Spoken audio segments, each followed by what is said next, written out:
Okay, let's unpack this deep dive into Habakkuk chapter 2. Oh, right. So the scene, it's the prophet Habakkuk up on his watchtower. Waiting. Right, he'd made this complaint about injustice. Exactly. He's waiting for the Lord's response. Kind of tense, expecting an answer. And what an answer he gets. It's pretty direct. Write the vision down. Yeah, make it plain, really clear so people can understand it easily. But the core of it, for me, Mm-hmm. is this promise about timing. Yeah. It has an appointed time. Mm-hmm. It will come. It says, it will not prove false. And I love this part. Though it linger, wait for it. It will certainly come and will not delay. That's such a powerful assurance, isn't it? Especially when things feel delayed. It's a guarantee. Absolutely. A sure promise, even in the waiting. And then it immediately contrasts two ways of, well, being while you wait. It's fascinating. Okay, what are they?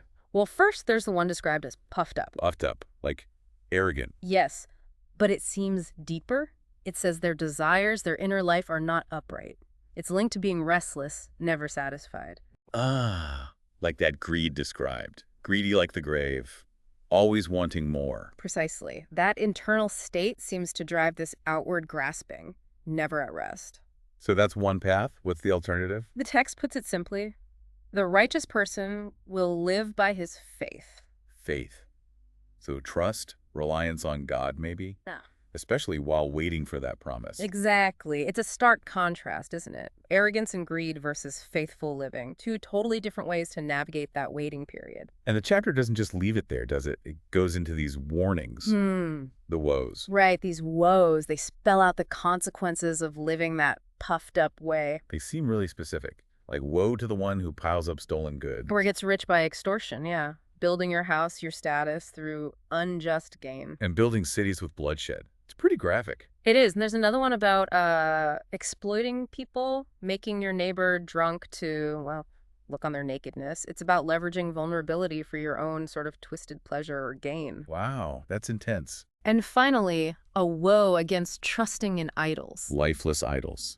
Things people make. Yeah, silent statues that can't speak or help, relying on those instead of the living God. So all these actions, rooted in that arrogance and greed, they lead somewhere bad. They lead to ruin, basically. The text says the labor built on injustice is just fuel for the fire. Consumes itself. Yeah, nations wear themselves out for nothing. It's ultimately futile. But there's a different future promised, right, amidst all this collapse. Definitely. Despite all that, the earth will be filled with the knowledge of the glory of the Lord as the waters cover the sea.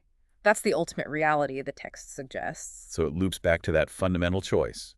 Trust in shaky, unjust power or lifeless things. Or trust in the Lord. The chapter ends powerfully. The Lord is in his holy temple. Let all the earth be silent before him. Everything else just fades in comparison to that. It really puts things in perspective. So if the righteous live by faith while waiting and injustice leads to, well, nothingness. Here's something maybe for you to chew on based on this deep dive.